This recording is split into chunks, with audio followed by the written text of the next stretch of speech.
అందరికీ నమస్కారం. తేజస్వి తెలుగు కథలు పాడ్కాస్ట్కి స్వాగతం. కంచి పరమాచార్య స్వామివారి మహత్యాన్ని తెలిపే ఈ అనుభవం పేరు భిషగ్రత్న. అమెరికా సంయుక్త రాష్ట్రాల్లోని సిరక్యూజ్ విశ్వవిద్యాలయంలో ఆచార్యులుగా ఉన్న డేనియల్ స్మిత్ 1962లో భారతదేశం వచ్చారు. అప్పుడు ఆయన ఆగమ శాస్త్రాలలో పాంచరాత్రం గురించి పరిశోధన చేస్తున్నారు. స్మిత్ కంచి కామకోటి స్వాముల వారిని చూడటానికి వారు బస చేస్తున్న ఇలయత్తాం గ్రామానికి వెళ్లాడు.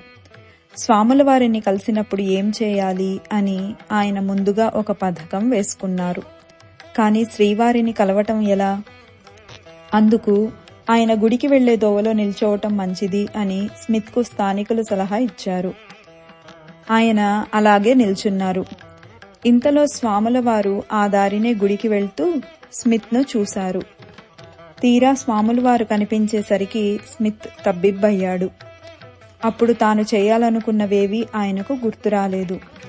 స్వాముల వారు ఆయనను చూసి ఏమీ కంగారు పడవద్దని చేతితో సైగ చేశారు. తరువాత అదే సంవత్సరం సెప్టెంబర్లో స్మిత్ ఒక విద్వత్ సభలో పాల్గొనవలసి ఉంది.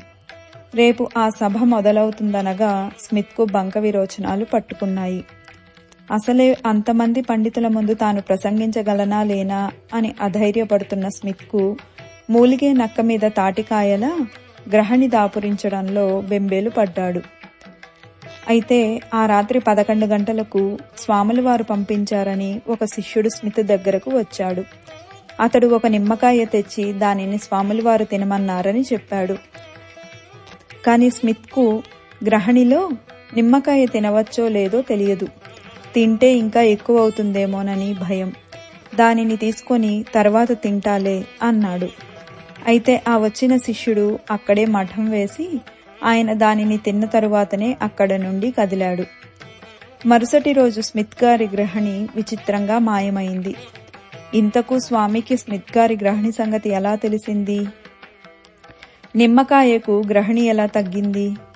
ఏదైతేనేం విద్వత్ సభలో ఆయన ప్రసంగం విజయవంతంగా ముగిసింది. అపార కరుణా సింధుం జ్ఞానదం శాంతరూపిణం శ్రీ చంద్రశేఖర గురుం ప్రణమామి ముదాన్వహం. స్వస్తి.